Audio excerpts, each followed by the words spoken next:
Maggie, thank you for... You're welcome. Thank you for you stay with me. Thank you for all. You're welcome. And I would like a question for you. Okay. Why do you recommend for most patients not eat dairy and gluten? And what do you use to replace this? Okay. So dairy and gluten, we do take a lot of our patients off of them because they are the most common food sensitivities. So in many people that we see, even if it didn't get them sick, usually because their digestion is compromised and their immune system is overreacting, these two foods tend to be the most common things that are causing more inflammation, causing more symptoms. So that's why we find many people do well off of all of dairy products, usually off of not just cow, but other like goat and sheep and other animals, as well as gluten, which is, in many grains. There are a lot of replacements. There are many grains like rice and quinoa and buckwheat that are gluten-free. So there's other grains that people can have.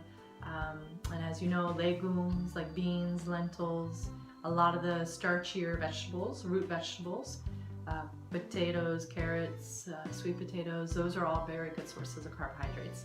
So when we take them out as nutritionists, our most important role is to make sure people know what to eat. So dairy is a little bit more difficult. There is a lot of dairy-free milks and products on the market, especially here in the United States. I don't know as much in Brazil. It's too. Yeah, and some are okay, but they're not always great quality. So we have to help our patients determine what's best.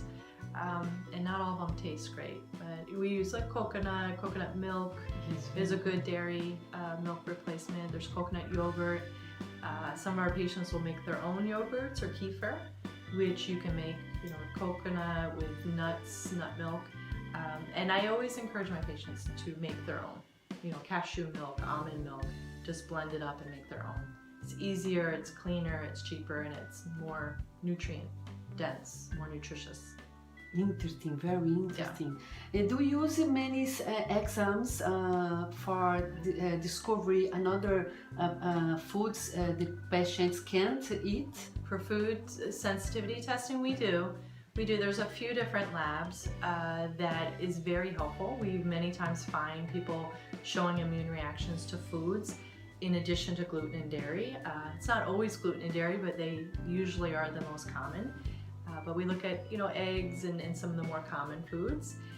Even though without testing, I think it's often helpful to take those foods out, see how people feel, and then reintroduce them.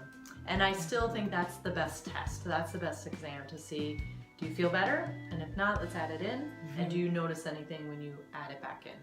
Very good, very good. You use, como vocês podem ver, né? Do you see a lot of supplements? Why do you use a lot of supplements? Why this is important for patients? For our patients, it's a good question. We try to do as much as we can from food, but many people that come in to see us, as you probably experienced too, have additional nutritional needs. So with just diet alone, they can't always get what their body needs at that time. And many people also are not digesting well, they're not absorbing their nutrition. So this is where supplements can be very helpful. It kind of goes around the inability to absorb nutrients. So I really think supplements anyway is very short term. You use for a little while until you're better, and then you don't need to usually take many supplements. But in the beginning, with people here, when they're very sick, they definitely benefit from supplements. Yeah. What supplement do you think very, very important? You use it a lot? That's hard to say. It really depends on the person. I would say, the digestive tract is always that first step in functional medicine, functional nutrition that we look at. So that's usually top of the list. If someone's digestive tract isn't working, we try to put in nutrients that help heal the gut faster. So zinc, there's certain amino acids like glutamine can be very, very helpful. If there's a lot of irritation, there's certain herbs like licorice and things that we give. And usually that is that first step so they can start absorbing and digesting their food. Digestive enzymes are very common, probiotics. We're still learning a lot about probiotics, but we do use them in most of our patients. So that's probably the most common. I mean, fish oil, as you know, many people benefit.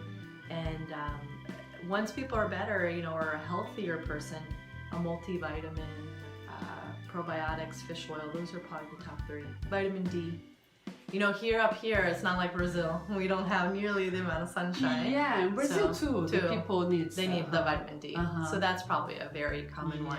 We definitely supplement most people with vitamin D. Okay, very good, Maggie. And the medicine and functional nutrition for a long time has recommended the diet low carbohydrate and much more fat. This is a long time. This is a long time we use this. Why and what are you recommending? Well, you know, it depends on the person, right? In nutrition, everybody's different, but I would say a lower carbohydrate, higher fat diet works for most people because many people we see, and it's kind of globally too, are struggling with weight gain and what we call metabolic syndrome. So even if they're not diabetic or they don't yet have diabetes, many times their sugar is too high, their insulin is too high. So the best way to reverse that is through the diet, and that's reducing carbohydrates and then bringing up fat. And I know there's still controversy around that, but obviously we focus on very good quality fats, anti-inflammatory fats. So avocado and olive oil and your nuts and your seeds, many of those fats we have to eat, they're essential. So you can't, you know, just go without eating them. We need to eat them. And the more fat that's in the diet, and you know, you can go overboard with fat. You don't need a whole lot, but when there's fat in the diet, especially with each meal, that's what does the best job of keeping your sugar nice and level, nice and steady. So once you have fat, even if you have something that has some carbohydrate, like a piece of fruit, it's not gonna raise your blood sugar as much. So I guess that's overall, it's around this metabolic syndrome that we see so often, and that's from many reasons, but dietary wise, it's bringing down carbohydrate and bringing up fat. And not just sugar.